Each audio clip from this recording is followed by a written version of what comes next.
Nengok materi. Hah? Iki yo tidak boleh. Bukan ya hotel ya? Kan. 91 boleh. Hak nena tu ah. 91. Oh. Itu langsung lihat. Benar. Iyalah.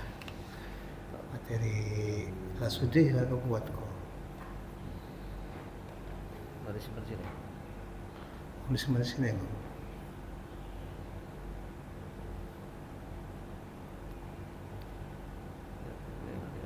Iyalah. Allah mana yang lupa boleh. 14.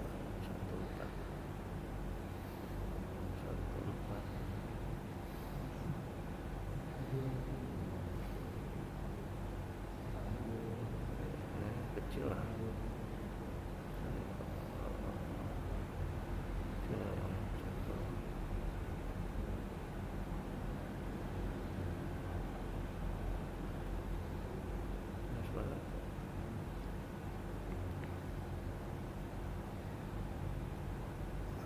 Lainnya sah. Lainnya 91. Allah biarlah.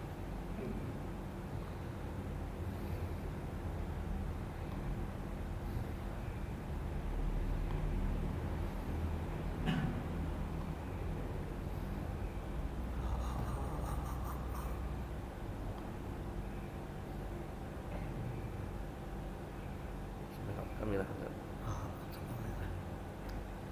Cuman ya. 10. Sebelumnya. Panama dia. Dia lah sudah lah. Yalah biarlah. Baru Sabtu depan.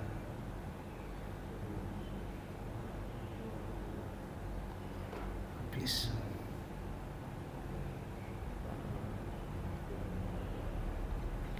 Yalah. Apa yang tu ya? Alhamdulillah.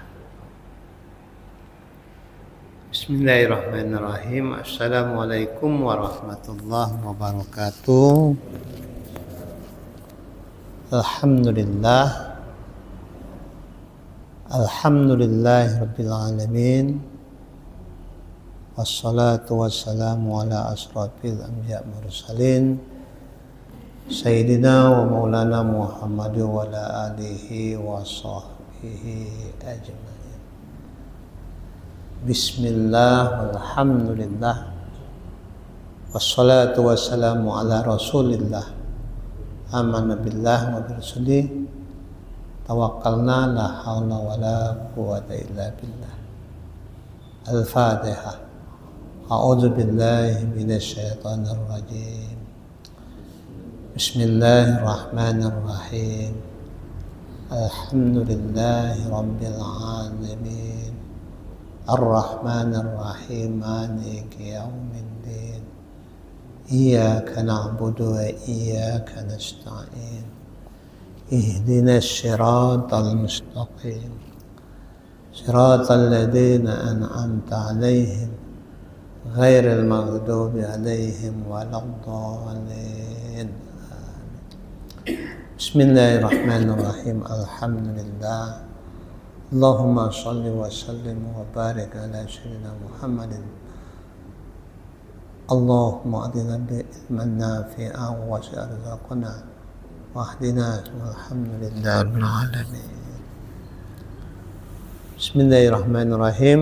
Kita melanjutkan materi kemarin, masih nafsul mardiyah dan memasuki nafsul nafsu kamilah, nafsu kesempurnaan. Ya. Di mana nafsu mardiyah ada nafsu keredoan Allah kepada kita. Allah ridho kepada hambanya, di mana hamba selalu berkekalan menyebut asma-nya serta memahami sifatnya. Allah dengan asma-nya Al-Hayyu dan sifatnya Hayyun, itu senantiasa kita sebagai hamba Allah untuk selalu hidup dalam kehidupan yang selalu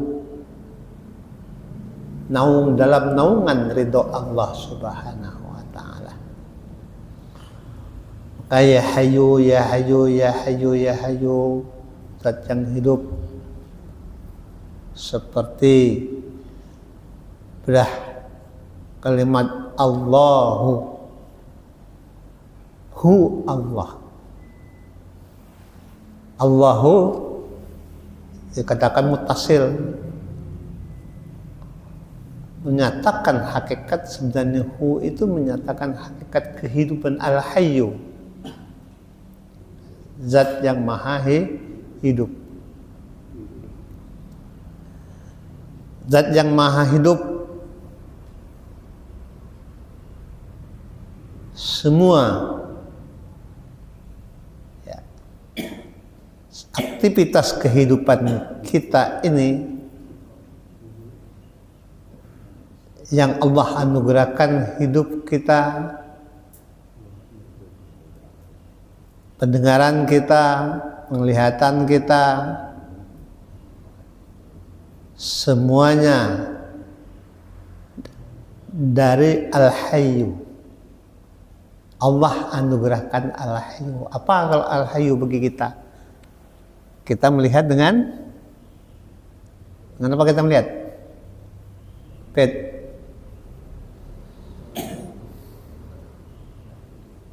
Yang lihat dengan apa, Pet? Jar.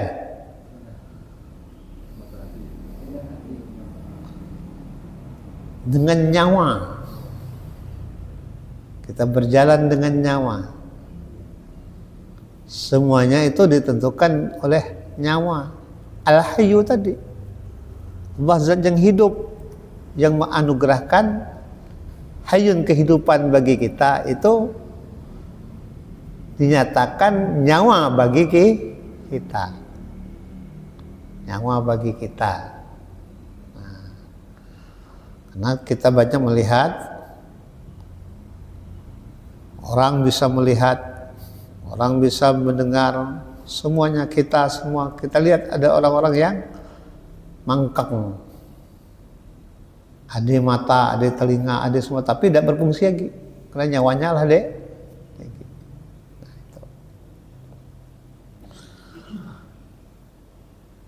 Maka hubungannya Al-Hayyu dengan hayat, hidup karena sifat hayat menjadi pokok. Katakan tadi, kita mendapatkan dari Al-Hayyu dengan sifatnya hayyun, hayat. Hayyun dan hayat sama deh. Sifat apa ya? Hayyun. Makna hayat, ma'ani dan ma'nawiyah. Maka selalu laziman, selalu keterkaitan satu sama lain. Seperti sifat ma'ani ma'nawiyahnya pada kodrat kodirun, irodat muridun, hai kalam mutakalim. Inilah makna yang dikatakan tadi, bahwa nafsul mardiyah adalah nafsu dalam keridhaan Allah, sehingga batin kita, ingatan hati kita yang diutamakan adalah melaksanakan fana'ul fana, mati diri sebelum kamu mati. Hati belum berkekalan.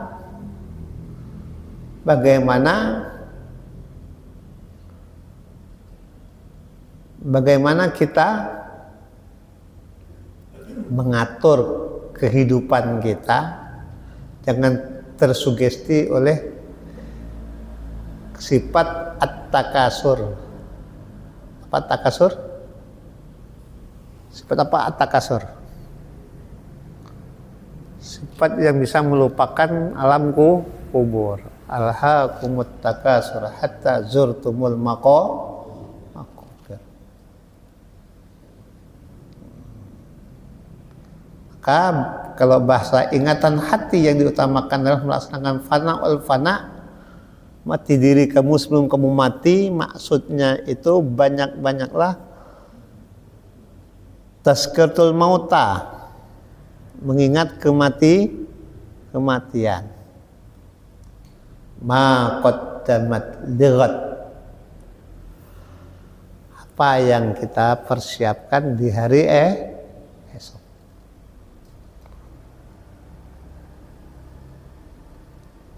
Maka kalau kita pandang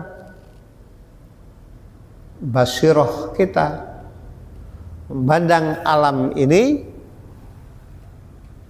basiroh kita atau basiroh? Apa basiroh, Din?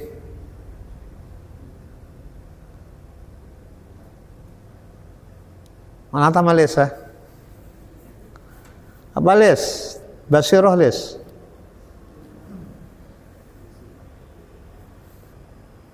Pandangan mata hati kita memandang alam ini adalah mazhar kenyataan dari af'al Allah Ta'ala. Memandang semua yang terjadi ini adalah af'al dan sifat Allah Subhanahu wa Ta'ala. Maka kita kaitkan pada diri kita itu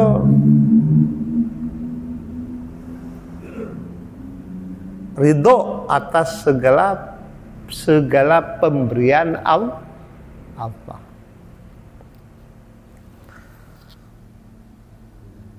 Maka intinya pada nafsul mardiyah, intinya nafsul mardiyah yakni kita ikhlas segala perbuatan kita karena Allah. Ikhlas segala perbuatan kita karena Allah Ta'ala. Nah, kita memasuki terakhir ini materinya. Kamu bawa tadi rencana nak bawa laptop, tapi lagi sholat di Al-Wasi'un, jadi tinggalkan dulu lah kelak. Sabtu depan filenya kelak. Nafsu terakhir, nafsu dari pertama, nafsu apa yang kita pelajari kemarin? Nafsu pertama, nafsu amaroh. Nafsu amaroh adalah nafsu pada kulun jasadi, batang tubuh kita, semua jasad kita terdapat nafsu amaroh, nafsu yang merusak perilaku akhlak kita. Kedua, nafsu lawamah, ada pada kolbu kita, ada pada kolbu kita. Yang ketiga, nafsu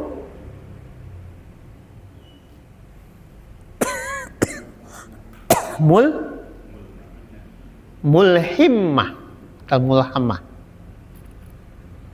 Ya. Ada pada nafsu kita yang ketiga, yakni nafsu di sir kita, kalbu di ruf kita, rufi kita, paru-paru kita. Kemudian baru nafsu mutmainnah, terletak sir. Terus nafsu rodi mardi apa rodiyah? Mardiyah. Terletak di susuk kanan atas kita. Yang keenam, nafsu rodiyah. Nafsu yang terletak di tengah dada kita. Ya. Nafsu kamal yang ketujuh, kamilah nafsu kamal yang sedang kita pelajari ini ada natikoh kita. Natikoh. Nah, nanti pada semua ini dapat kita ambil kesimpulan karena belum waktunya. Nah ini dari 6-7 nafsu ini akan terkandunglah pemahaman tauhid, sifat, tauhid asma, tauhid Allah Ta'ala. Kaitannya nanti. Ya. Maka nafsu kamilah adalah nafsu daripada tingkat nafsu kesempurnaan. Nafsu kesempurnaan, murtabatnya itu adalah murtabat aulia Allah. Kedudukannya para aulia Allah. Kalau kita kata Paman Ishak kemarin, bagaimana kita lah sampai nafsu ke rodiyah atau nafsu kamilah ngulak lagi ke bawi, nafsu lawamah, nafsu amarah pacak dek kata Tamadis,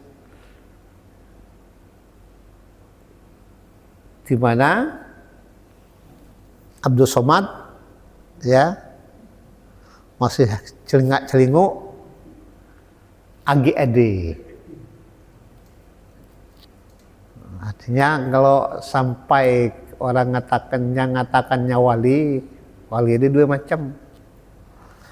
Ada wali Allah dan ada wali uga. Tahu wali uga dek? Maksudnya wali uga itu wali syaiton. Ya. Nah. Ini yang terjadi.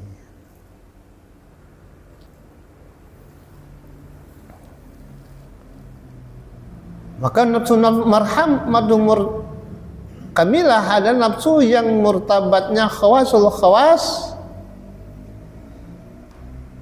yang diperuntukkan kepada pada hamba-hamba Allah, yakni para aulia Allah, bersifat dengan sifat tertentu mendapatkan al-wara'. Apa al-wara'? Wara' itu apa wara'? Selalu hidupnya hati. Kalau wara' dalam ilmu fikih menjaga dirinya daripada makanan-makanan subahat. Seperti Abu Bakar As-Siddiq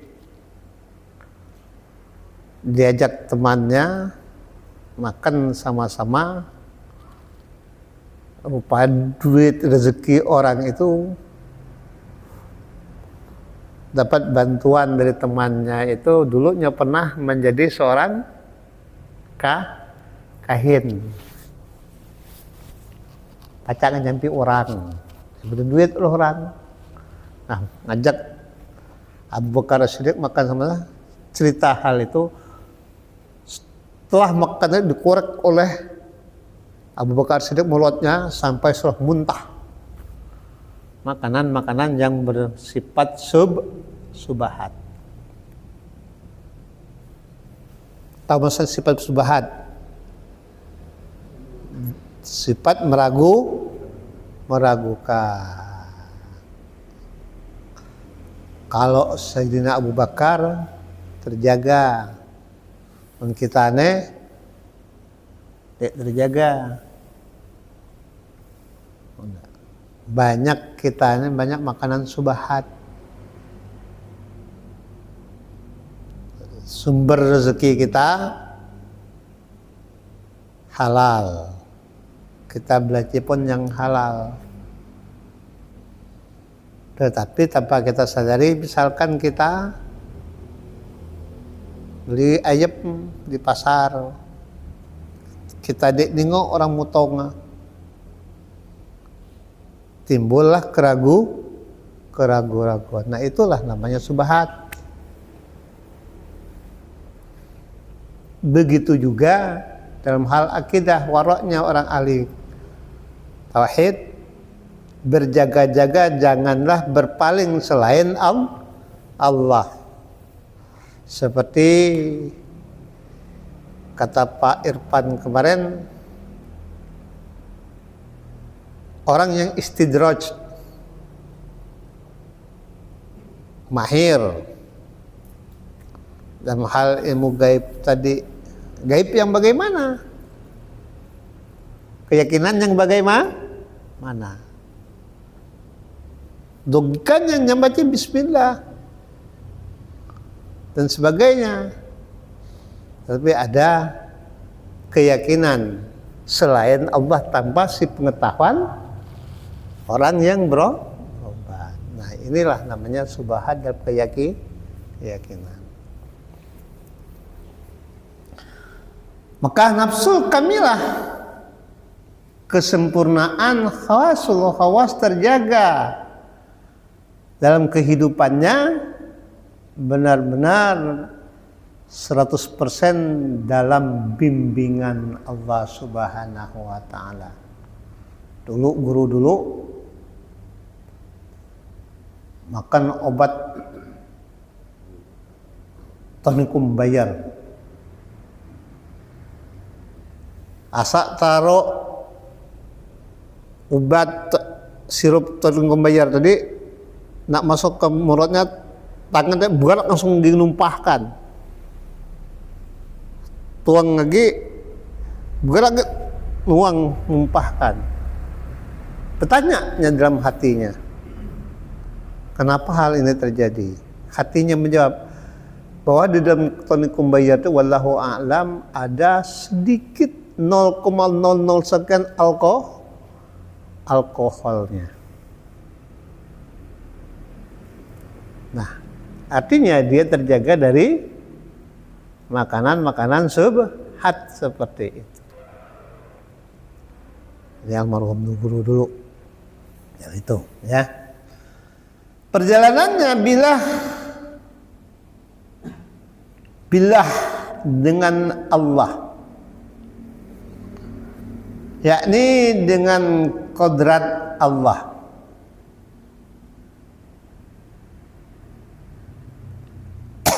Dengan iradat Allah, dengan daya upaya Allah, sesuai dengan sabda Rasulullah, la haula wala quwata illa billah. Artinya tidak ada daya untuk menjauhi maksiat, karena Allah peruntukan kepada makhluk, kepada kita manusia, jin dan manusia. Dan tiada upaya untuk mengerjakan ketaatan disediakan oleh Allah. Ada surga, ada neraka. Sama aku katakan, Pak Haji, anak Pak Haji berjudi. Apa jawab Pak? Astagfirullah. Anak Pak Haji menang berjudi ya, jawabnya alhamdulillah.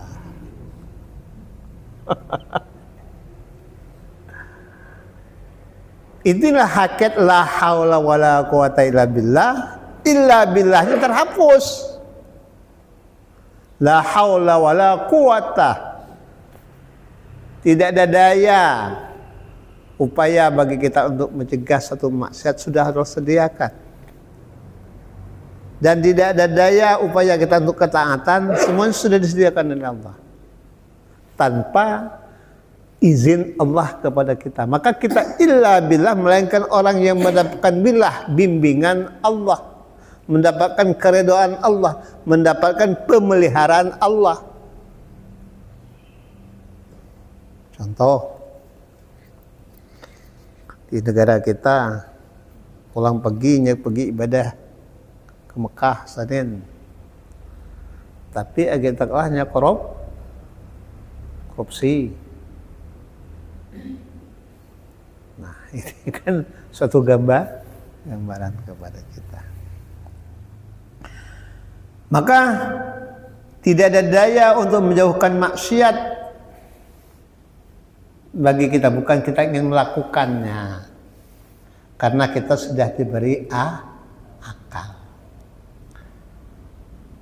Akal diberikan, dijaga oleh iman. Maka akalnya berfungsi dengan iman. Itu maksudnya. Tidak ada daya dan tidak ada kekuatan kepada kita upaya melakukan bermaksiat. Allah sediakan akal, Allah sediakan iman, kemudian Allah sediakan nafsu. Tinggi dalam diri kita ini nafsu, akal, iman. Nah, nafsu, akal, iman, apabila nafsu menguasai akal, apa yang terjadi? Kebinasaan terjadi kepada kita.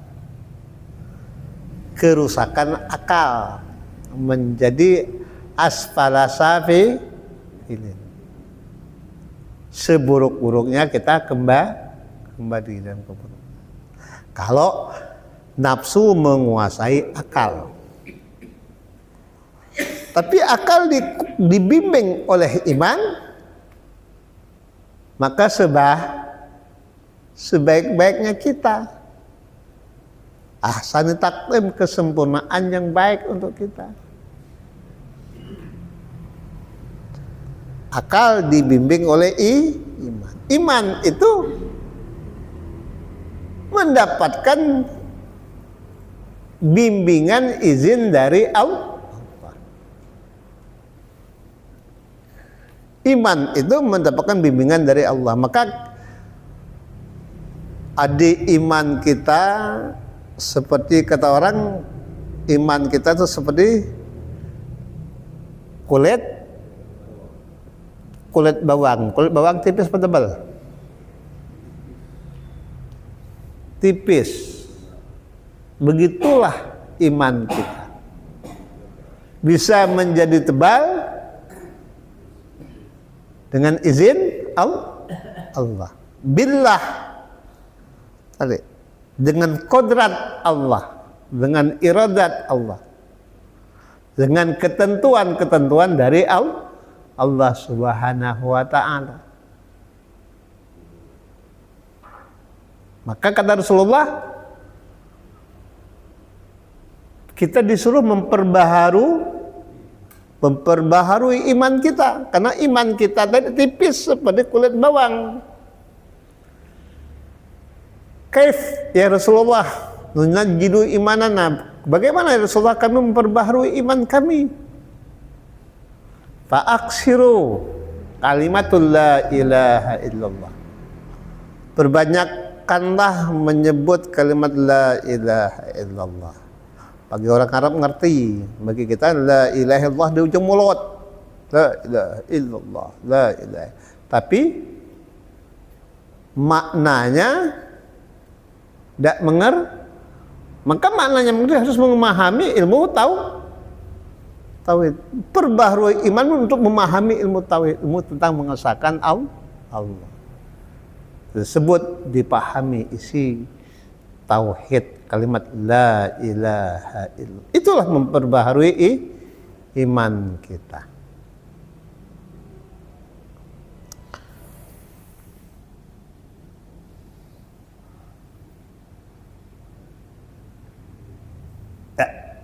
dengan izin Allah. La haula wala quwata illa billah, artinya tidak ada daya untuk menjauhkan maksiat dan tidak ada daya untuk mengerjakan taat, melainkan dengan daya dan upaya Allah yang maha tinggi dan maha besar. Illa billah itu dengan kodrat iradat Allah yang mengatur perjalanan hidup kita. Allahu la ilaha illa huwal hayyu qayyum. Dialah Allah yang tidak ada Tuhan, dialah Allah yang zat yang hidup, yang selalu mengatur kehidupan kita. Al-Baqarah 255 awalnya, ataupun surat Ali Imran. Maka inti nafsu kamilah, bagaimana kita menjadi hamba pilihan Allah sehingga sabiqun bil khairat biiznillah. Intinya sabiqun bil khairat biiznillah. Sabiq, orang yang terdahulu berjalan dalam kebaikan dengan izin Allah. Jadi menghidupkan rohani kita, spiritual kehidupan kita dalam naungan kasih sayang Allah Subhanahu wa ta'ala, sehingga kita menjadi hamba-hamba yang terbimbing atas izin Allah dengan cara wadu'uni astajib lakum, memohonlah kepada Allah, Allah kabulkan permohonannya kepada kita. Wallahu a'lam, karena materinya sudah selesai, nanti kita lanjutkan lagi pada Sabtu depan. Wallahu a'lam. Subhanaka la ilma lana illa ma 'allamtana innaka antal alimul hakim. Ya, siapa nak tanya? Silakan. Pas jam 6. Ya, Paman Ishak tanya. Waalaikumsalam warahmatullahi wabarakatuh. Iya. Tingkatan tertinggi dan jiwa yang paling sempurna mencapai kesucian. Jadi nafsu kamilah ini apakah ada pada diri kita ataupun ada hanya pada diri para nabi dan para rasul? Gimana itu? Nafsul kamilah itu ada setiap orang yang beriman kepada Allah. Karena orang yang beriman adalah orang pilihan Allah. Hanya kita mampu tidak mengendalikan hawa nafsu pada diri kita. Karena nafsu kita ini banyak nafsunya, nafsu lawamah. Kalau nafsu amarah kita ngerti. Tapi yang banyak merusak goncang-goncang hati kita itulah nafsu al-lawamah. Nafsu penyesalan yang tidak henti-hentinya. Ya, semua hamba Allah adalah orang yang beriman adalah pilihan Allah. Aulia, kekasih Allah. Kekasih Allah itu ada wali sogir, ada wali kubro. Wali sogir, apabila kita masih menegakkan, masih menyebut asma Allah di muka bumi itu, maka termasuk wali Allah. Manusia yang sempurna tadi. Jadi setiap manusia yang beriman kepada Allah termasuk wali Allah. Hanya status walinya bukan wali akbar, bukan wali kubro, tapi wali sogir. Berjalan di muka bumi masih selalu mengingat kebesaran Allah.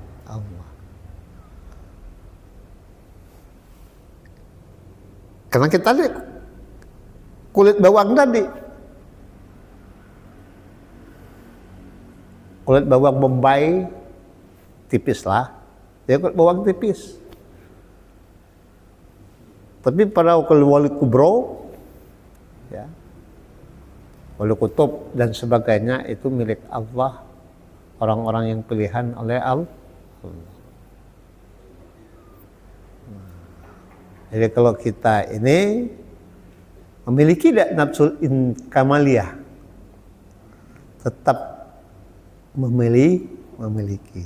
Hanya saja pacak tidak kita mengendalikan syahwat kita, mengendalikan nafsu lawamah yang 90% banyak menguasai, 50% menguasai hati kita. Nah, itu ya. Oke, bagus pertanyaannya. Jadi harapannya para aulia-aulia Allah itulah yang mereka harapkan. Bagi kita mengharapkan apa? Mengharapkan keridhaan Allah, ditempatkan di sisi Allah. Selalu kita terimalah amal ibadah dan diterimalah di tempat di sisi Allah. Nah itulah. Karena di kita ada yang meninggal dunia, semoga ia ditempatkan di sisi Allah. Harapannya menjadi insan yang sempurna. Bagaimana insan yang sempurna itu terbentuk? Yo, siapa yang tahu? Insan yang sempurna pada diri kita. Coba paman sujud. Berbentuk apa pada diri kita sujud? Nabi yang lainnya, syariat yang lainnya ada tidak diwajibkan sujud? Hanya Nabi Muhammad. Pada saat kita sujud itu, di dalam kitab 4M, mukasafah, musahadah, muraqabah, apa lagi? 4M, semua aja buku deh, buku cetakan Kalimantan. Mukasafah, muhabbah, muraqabah, dan musahadah.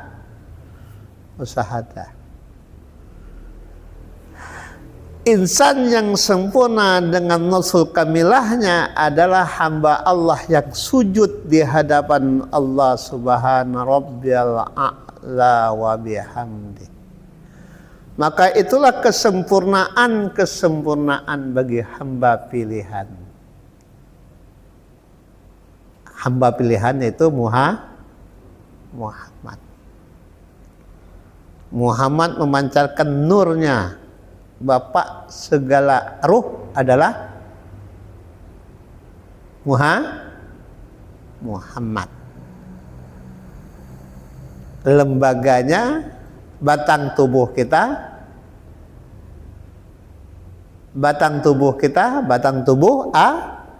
Adam. Sehingga di saat kita berdiri, maka dia akan terbentuklah menjadi mim. Di saat kita ruku, maka akan terbentuk menjadi huruf H. Di saat kita duduk, ya, mim H. Di saat kita ruku, di saat kita sujud, maka dia akan membentuk mim. Di saat kita duduk tahiyat akhir, maka membentuk da. Jadi alif, mim, ha, mim, dal. Itulah insan yang sempurna, memiliki nafsul kamilah. Terpancarlah dalam tubuh lembaga Adam, tubuh kita, mim ha mim dal adalah Muhammad pada dohirnya, pada alif berdiri betul, pada ha ruku, pada sujud mim, pada duduk dal Ahmad. Ahmad, Muhammad, jasmaninya penduduk tubuh kita Muhammad, jiwa kita, rohani kita adalah sifat daripada sifat Ahmad. Jadi kesempurnaan zahir dan batin yang dikatakan manusia yang sempurna. Ahsani taqwim, ciptaan yang paling sempurna. Maka adakah sebuah manusia, khususnya orang yang beriman kepada Allah,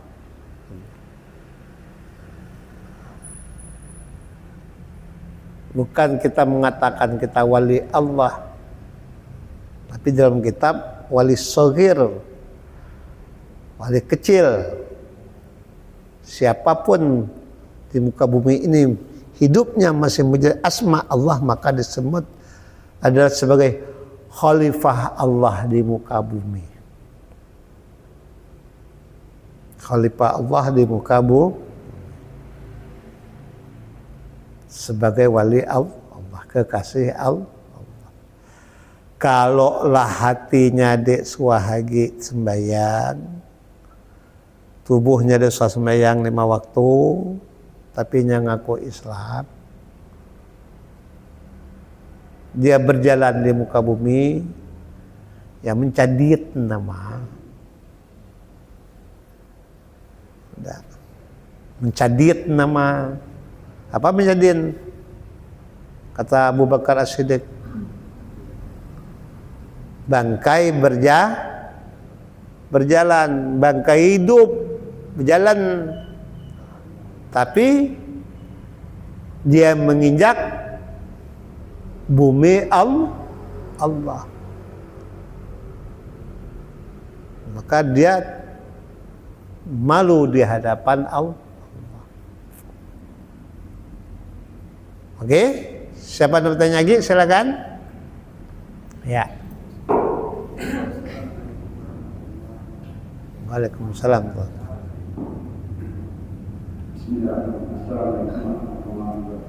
Waalaikumsalam. Yaitu itu kalau ada kita dengan bukan apa kita, tapi bagaimana dengan punya kita di sana, nafsu kita memang istilahnya kita selalu katakan kita nafsu yang diingat itu bukan dari kita, tapi tidak ada dengan nafsu kita bukan nafsu syahwat, bukan nafsu hasrat. Makna syahwat itu maknanya luas. Hasrat, keinginan yang berlebih-lebihan. Misalkan mata pelangi di matamu, tengok orang motor bagus, adik kerenyek nak bagus ge, nak lebih dari orangnya membaca. Adik punya derajat nak ikut ge. Jadi syahwat itu maknanya luas, sehingga melupakan diri mengingat Allah. Yang ditanya paman tuh, adik kerenyek ke orang rumah, oh ya wajar nafsu kita untuk kebutuhan kita, karena kita naluriah kita, ghorizoh kita, maka Allah beri kita berpasang-pasangan. Untuk apa? Untuk melegalisasikan hasrat keinginan kita. Paham maksudnya? Maka dianjurkan kita untuk menikah. Nah, itu syahwat yang mendapatkan bimbingan dari Allah menurut syariat Islam atau syariat. Ya. Mana syahwat di sini sifatnya gulu itu berlebih-lebihan sehingga merusak akidah kita. Itu pengertian syahwat, katakan di situ. Maka perlu kita menjadi zahid. Zahid apa? Zuhud.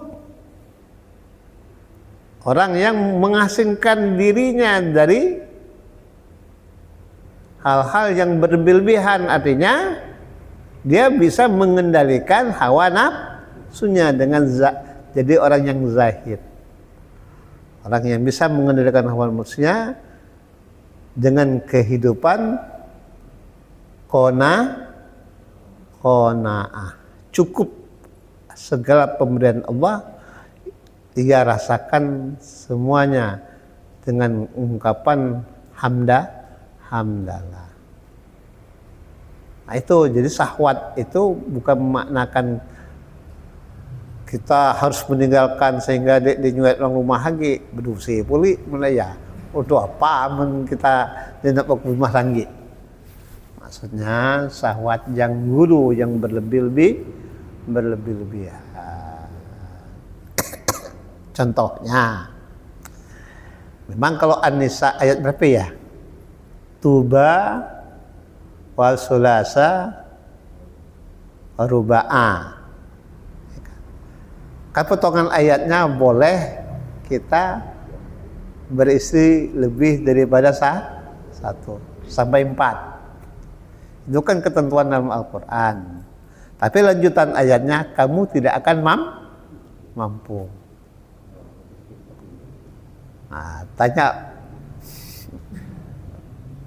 Pak Haji Imran ada 2, 3 atau 4. Maka jawabannya kamu tidak akan mampu.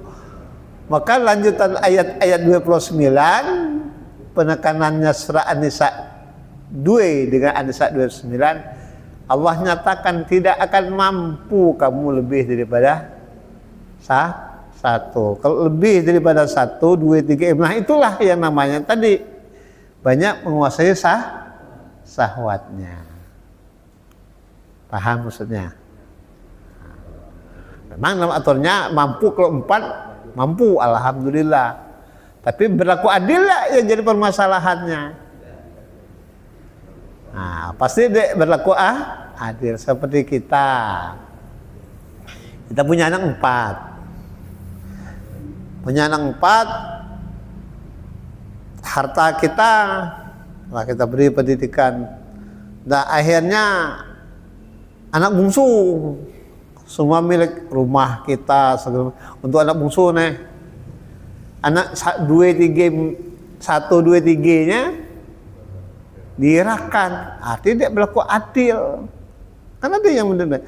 Maka berlaku adillah kita kepada siapapun. Seperti kita berlaku adil kepada istri kita kalau istrinya lebih daripada 1. Nah, kalau lebih dari dia artinya kita sudah dikuasai oleh syahwat. Ya, bukan nganjur 2, 3, 4. Silakan, tidak masalah. Poligami itu sunnah hukumnya. Bagi yang mampu. Wallahu a'lam. Oke, sebelum tanya lagi silakan.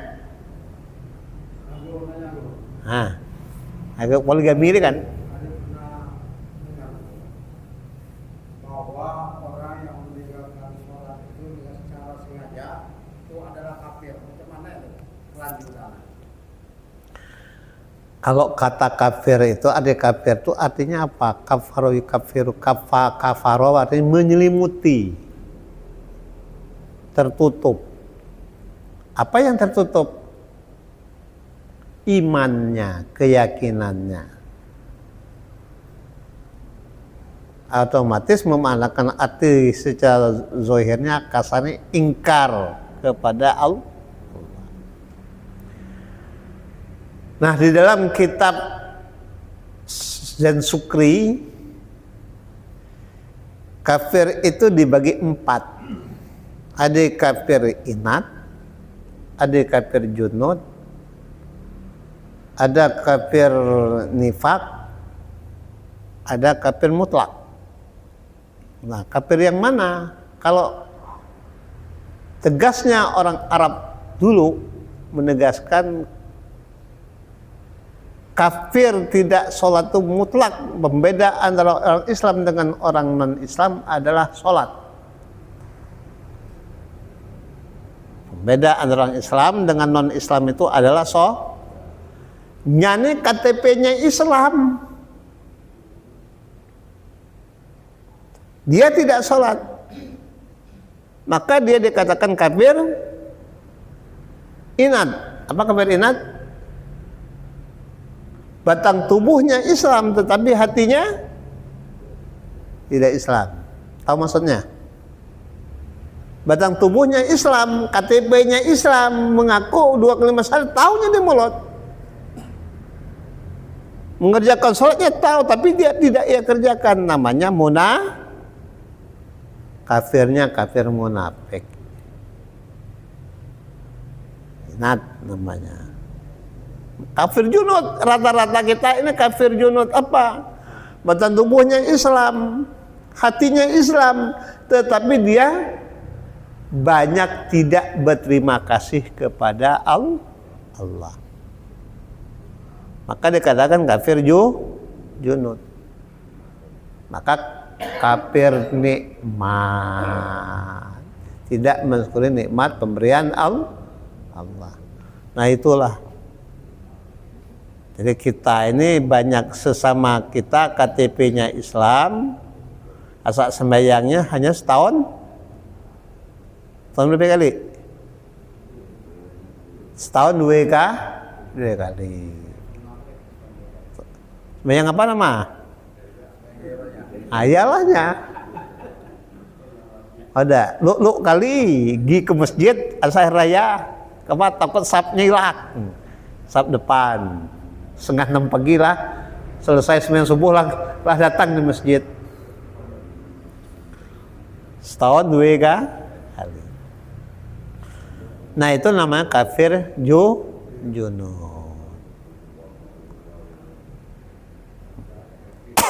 Tidak mensyukuri nikmat Allah. Oh. Nah, sama. Nah, artinya kita jangan kafir kan benar. Tarkus sholah muta'amidan faqad kafaru jaharo. Meninggalkan sholat dengan mutlak, maka dia kafir yang nyata. Benar itu orang itu ketegasan dalam makna hadis itu bagi orang-orang yang jumud hatinya. Orang-orang Arab tegas seperti ini. Ya, kalau kita jangan dikatakan preman-preman segala nyadek sembahyang, tapi imannya dirusak, akidahnya rusak.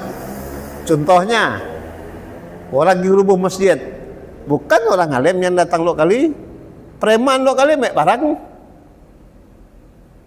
Tahu maksudnya? Yang banyak tampil di depan preman-preman tadi kenapa? Merusak akidah Islam katanya. Artinya mereka punya iman, tidak mensyukuri nikmat Allah karena mereka tidak mengerti. Paham kira-kira? Nah, jadi kita mayoritaskan, jangan kita kategorikan orangnya dia semua sembahyang, kafirnya ya. Tidak jadi ya. Maka kata dalam kitab Imam Syafi'i, mutlak mereka yang sengaja meninggalkannya tadi, maka dia wajib dikodokkan. Apa sebab dikodokkan? Karenanya tadi dikatakan kalau secara maknawinya murtad, secara tersembunyi ya kafir tadi. Murtad secara tersembunyi. Maka ada wajib kodok. Nak kira-kira kita dikatakan orang murtad. Nah kan, maka disuruhlah kita mengkodokkan sholat. Maka kata orang-orang tetangga kita, dia kodok sholat benar. Sholat kodok, sholat itu supaya karena harus ada. Makanya ilmu fikih ada kodok, ada i'adah. Apa sholat kodok? Melunasi, menyelesaikan sholat-sholat yang tertinggal, namanya kodok. Ada tunai saat sekarang tadi sembahyang subuh tadi ada i'adah mengulang kembali contohnya orang itu tidak ada air tayamum tiba-tiba di tengah perjalanan waktu masih ada kelihatan air maka gugurlah sholat fardunya dengan tayamum tadi karena waktu masih ada maka berlakulah dengan wudu. Ada mengulang kembali. Jadi ada aturannya. Oke ya, ada yang setengah. Jarang jam 6 lewat seperempat lah terang. Ada yang ngomong itu ya kalau kita cukup ditutupi dengan sholat sunnah ada yang sholat ketinggalan. Yang kita membuatnya sholat sunnah berarti tertutuplah sholat ketinggalan. Itu bagaimana? Ya di dalam kitab di dalam kitab I'anah kalau menyusuk kedua. Jusuk pertama kalau kedua. Ya. Orang yang meninggalkan sholat fardu apabila dia tidak menyelesaikan dengan kodok maka sia-sialah sunnahnya. Benar tidak salah. Dalam kitab itu dijelaskan. Jadi adanya wajib kodok bagi kita. Tapi ada orang yang mengatakan yang mengambil dasar hadis qudsi. Orang yang banyak kekurangan sholat fardunya, bukan kekurangan, meninggalkan sholat fardunya, maka ditutuplah dengan sunnah. Sekarang ini lubang besar, ditampel lubang kecil nih, muat deh kira. Muat deh, muat kan? Dalam hadis qudsi itu harus pahami. Wahai malaikatku, kata Allah, periksalah sholat hamba. Maksudnya periksa apakah ada di dalam sholat fardunya itu ada kekurangan di dalam sholatnya. Allahu Akbar ngetep. Ada kekurangan kan? Allahu Akbar tengah ngayau seraput Belitung misalnya. Artinya kekurangan dalam sholat. Maka koreksilah, periksalah lagi sholat sunatnya. Cukup sholat sunatnya, sempurnakan sholat fardunya itu dengan sholat sunnah. Orangnya salah mengartikan. Jadi selama ada sholat ditutup ke sholat sunnah, ada nyambung saya. Ya, memang benar hadisnya ada, tapi iringilah. Kenapa ada sholat fardu maktubah dengan sholat sunnah rawatib, dengan sunnah nawafil? Apa sholat sunnah rawatib? Apa sholat sunnah rawatib? Hah? Sholat yang mengiringi sholat maktubah, sholat fardu. Nah, sunnah rawatib itulah yang menutupi kekurangan sholat sunnah, sholat fardu kita yang tadinya diusuk menjadi mungkin di saat sholat sunnah ada yang mengusukkan sehingga menutupi kekurangan nampal yang lubang kecil ditampal, lubang kecil ditampal. Itu maksudnya bukan lubang besar ditampal kayak kain kecil, dia muat deh. Maka perlu adanya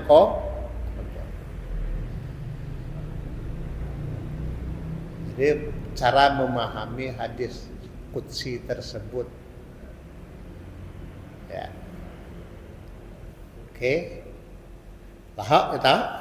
Astaghfirullahaladzim min kulli dhanbin min sama'i wa basari wa kalami wa fuadi innahu wal ghafur. Alhamdulillah. Allahumma shalli ala sayyidina Muhammad. Allahumma arhamna bil Qur'an wa ja'alhu lana imaman wa rahmatan. hudan wa rahmah wa mazakkirna minhu ma nasina wa 'allimna minhu ma jahilna bi rahmatika ya arhamar alhamdulillah. Subhanakallah wa bihamdika asyhadu an la ilaha illa anta astaghfiruka. Ya, Nahjus pertama halaman 18 ya, tentang wajib